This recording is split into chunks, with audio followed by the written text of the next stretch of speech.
Today on Let's Talk we have Brad Pietz, and Brad is bringing not a new event this year to Jonesboro. It is disc golf. It's a disc golf tournament, and these are professionals. They came last year for their debut in Jonesboro. And Brad, welcome to the show, and tell us a little bit about how it went last year. Thank you.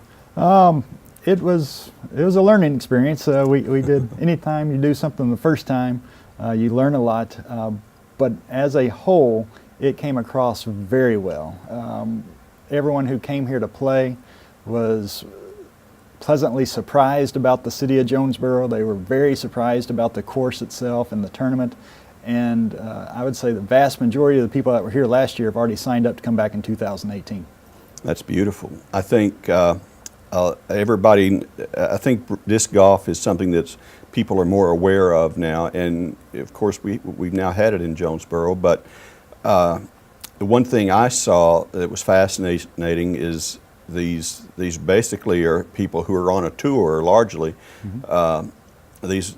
It's not somebody I want to go out there and bet $5 with. No, not these guys. You don't want to go out and play these guys for $5, that's for sure. It is getting to the point where there's more and more touring pros, yes. And these guys, literally, that's their job, is they'll travel from city to city playing disc golf professionally. And they've got to pay to play. They got to pay that money to play. And then they're playing against each other and other people from around the area. And you know, whoever wins, they get to take the biggest paycheck home, and so on and so forth. So yes, it's becoming much more commonplace to see these guys out on tour at every stop. And you invited the mayor and a few of us out to a kickoff event before the tournament last year, and it was neat to see all the different states that the license plates were from. Do you know how many states people came from? Last year we had people from 24 different states and 2 foreign countries. This year we're already at 29 different states and 4 foreign countries. My goodness. Yeah. So the word is out. Yeah. We have a magnificent course. What makes it attractive to competitive disc golfers?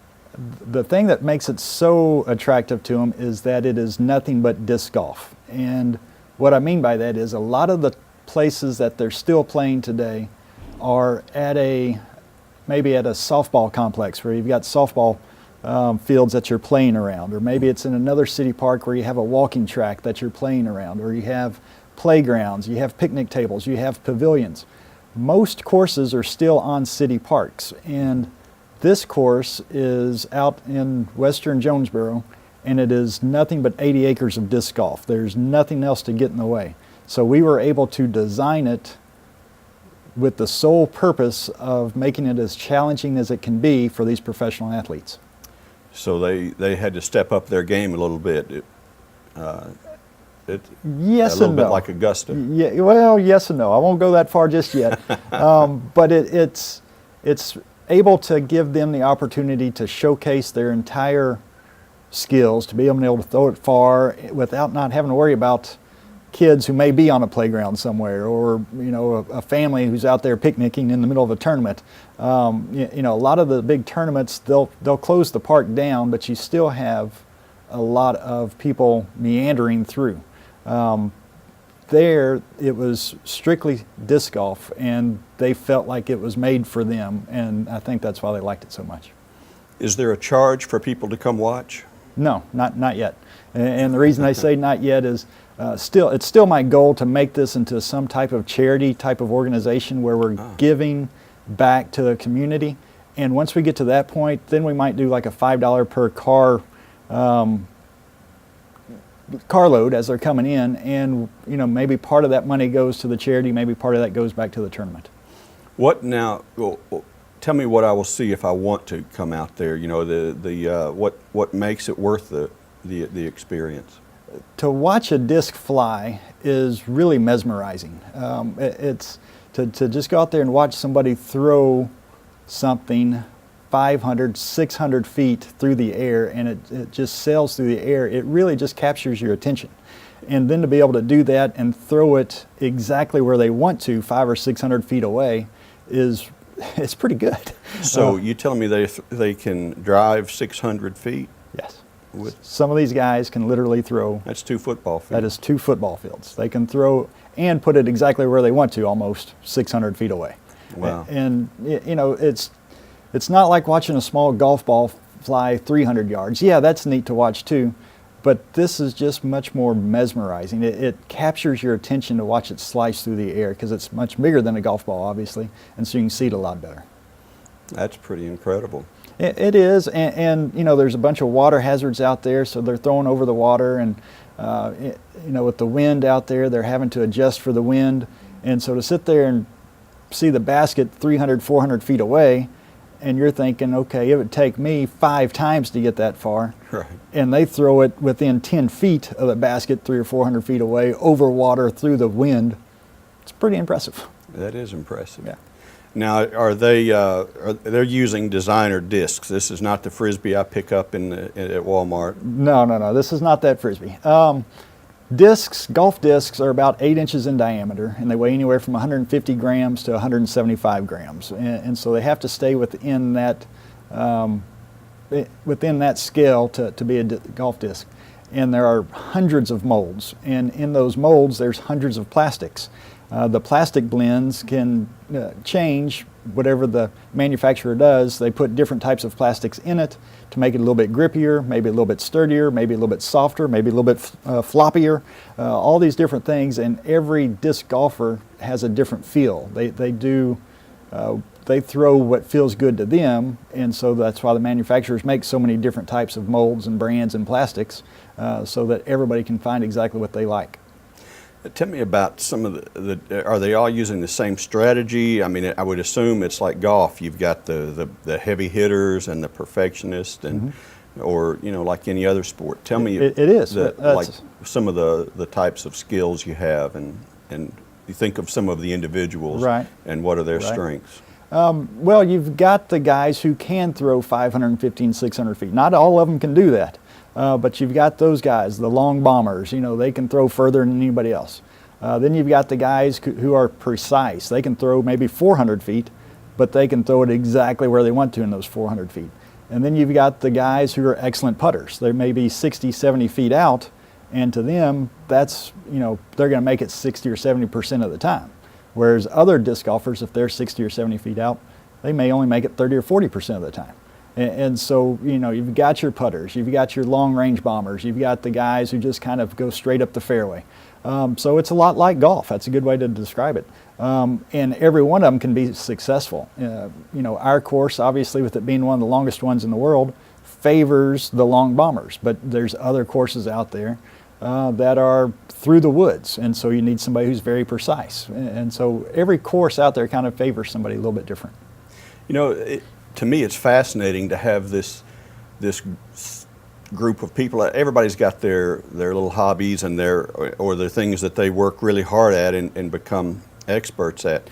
The only disc golfer that I know personally was a man with a wife and 2 kids who literally won the Texas lottery, and he retired from his engineering job and said, "I'm going to go play disc golf." Good for him. And so I'm wondering, tell me a little bit about the range of people. Who are professional disc golfers? That's a great question. The season started just this past week in Las Vegas.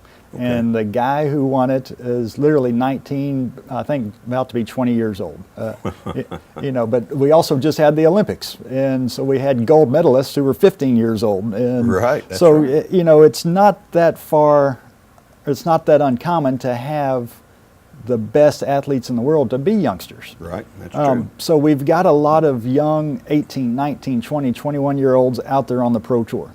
We also have a group of about 30-year-olds on the Pro Tour. And there's 3 or 4 guys that are still in their 40s that are playing on the Pro Tour. So it's a big mix. Does it favor the youngsters? Yes, it does, because they have a lot more time, they have a lot more energy to go out there and practice every day. But it's a huge range. It really is. That's pretty neat. That's pretty neat. And are their walks of life, or do you find them to have professional background? Is it more of a hippie crowd? Is it what? Can you even fit them into a category? The professionals? Yeah. Well, it's kind of that's their realm. There is no, you know, a lot of them maybe in the off season do have wintertime jobs whenever they go back, and maybe they sell cars during the wintertime, or maybe they're construction workers during the wintertime, or maybe they work at a bank as a teller during the wintertime. So you've got several of those out there, but for the most part, you know, those top 40, top 50 players out there, this is their calling, this is their job, and a lot of them will have contracts with disc manufacturers. So not only are they making money off of what they win during the tournament, but you know, the more discs that they sell for their company, they make a little bit of money off of that. And if they have a commercial deal, then they make a little bit of money off of that. So you know, those top 40 or 50, this is it. This is what they do. So we've got to sponsorships. I remember when the X Games was at a introductory level, so to speak, and they were just beginning to have agents and Right. and all this type of thing. And disc golf is already at that level. It's getting there. In fact, just this past off season, they did start a Disc Golf Incorporated agent-based group for them, and so good. they're going out and they're trying to get these larger national brands to come on board and help them with contracts and help them with you know, corporate deals for this elite group of professional athletes. Well, this is a special thing for Jonesboro. Tell us when it's coming and when people can see it. What are the dates? The Jonesboro Open this year is April 6th, 7th, and 8th. It's the first weekend in April. We'll be out there. The first groups will go off at 8 o'clock in the morning, and the last group will go off at 3 o'clock in the afternoon. So there'll be people playing from literally 8 o'clock in the morning until about 6 or so in the evening. So if you go out there at any time on those 3 days, you'll see somebody playing. On the 7th and 8th, which is the Saturday and the Sunday, we'll have the festival, the Flying Discs, which is all these different games that we've got built for people to come out who maybe never thrown a disc before. But you can go out there and you can knock over a pyramid of cups with a disc, or you can try to play tic-tac-toe with a disc. And so it's a good introductory way for you to learn just a little bit about disc golf that way. So April 6th, 7th, and 8th, out near Ridge Point Country Club is where it takes place, and we really, for the city of Jonesboro to be part of this Pro Tour, we really need people to come out and watch. The Pro Tour itself starts literally today, as we're taping this, in Scottsdale, Arizona. Then goes to Waco, Texas, then here in Jonesboro, but then goes to San Francisco, California, Salt Lake City, Utah, Detroit, Michigan, Cincinnati, Ohio.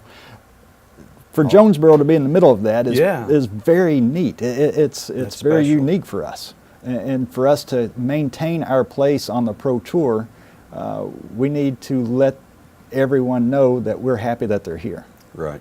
That's good. You know, we're expecting this year maybe 100 to 120 professional disc golfers. We're expecting about 100 to 120 amateur disc golfers. So you're talking probably close to 250 people in town for a 4-day event.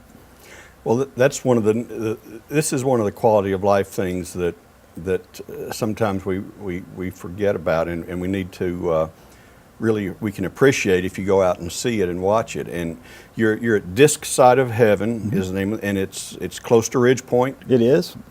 Ridgefield Christian School off of Casey Springs Road. If you keep going past Casey Springs Road, if you keep going past Ridgefield Christian School on Casey Springs Road, you'll literally dead into it. And during the tournament, we'll have tents, and we'll have flags, and we'll have banners, and you won't be able to miss it if you get to that point. That's beautiful. And so the dates are April 6th, Friday, April 7th, and April 8th. And again, we'll start at 8:30 in the morning and go all the way through the evening time. And the website is jonesboroopen.com. All of the information is on there.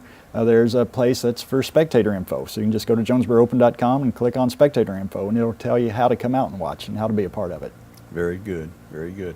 Well, here's hoping we have another excellent Jonesboro Open, and thank you for taking time to visit with us on Let's Talk. Thank you. Brad Pietz.